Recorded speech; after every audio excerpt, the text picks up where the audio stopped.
कभी कभी जीवन में कुछ सवाल ऐसे होते हैं जिनका जवाब हम खुद नहीं ढूंढ पाते। तब हम सोचते हैं काश कोई हमें सही रास्ता दिखाए। इसीलिए इस वीडियो में हम महसूस करने की कोशिश करेंगे, अगर साईं बाबा आज बीइंग टेकन फॉर ग्रांटेड, यानी जब लोग आपका फायदा उठाते हैं पर बोलते, तो वो हमें क्या कहते। लेकिन आइए सबसे पहले समझते हैं कि इस स्थिति में हम आमतौर पर किन समस्याओं से गुजरते हैं। क्या कभी ऐसा लगा है कि आप हमेशा दूसरों के लिए खड़े रहे, लेकिन जब आपको जरूरत पड़ी तो वही लोग कहीं दिखाई नहीं दिए? आपने समय दिया, साथ दिया, मदद की, लेकिन बदले में आपको केवल इस्तेमाल किए जाने का एहसास मिला। जब कोई हमारा फायदा उठाता है तो दर्द केवल उसके व्यवहार से नहीं होता, दर्द इस बात का होता है कि हमने उस व्यक्ति पर भरोसा किया था। धीरे धीरे हम लोगों से दूरी बनाने लगते हैं, हमारी अच्छाई भी हमें बोझ लगने लगती है।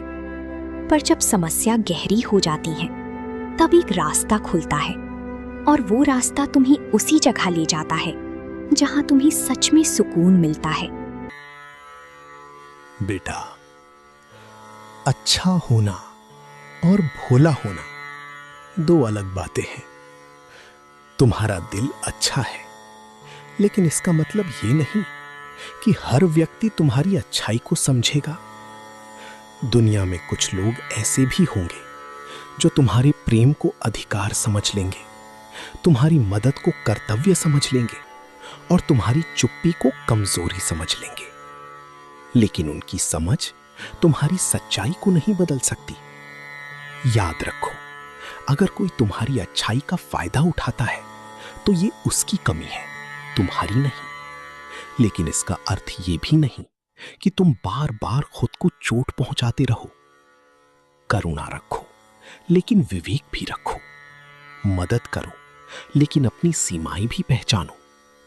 एक दीपक दूसरों को रोशनी देता है, लेकिन अगर कोई उसकी लौ को ही बुझाने लगे तो क्या दीपक चुपचाप सब सहता रहेगा? नहीं, उसे भी सुरक्षित रखना पड़ता है। वैसे ही अपने मन की रक्षा करना स्वार्थ नहीं है। मैंने तुम्हें प्रेम करना सिखाया है, लेकिन स्वयं का सम्मान खोना नहीं। जिस दिन तुम ये समझ जाओगे कि अच्छाई का अर्थ हर बात सहना नहीं है, उसी दिन तुम्हारे भीतर शांति आ जाएगी, क्योंकि सच्ची दया में सीमाएं भी होती हैं।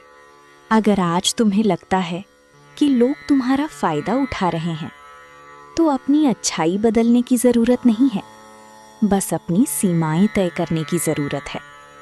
क्योंकि साईं की राह में दया और विवेक दोनों साथ चलते हैं। ओम साईं राम।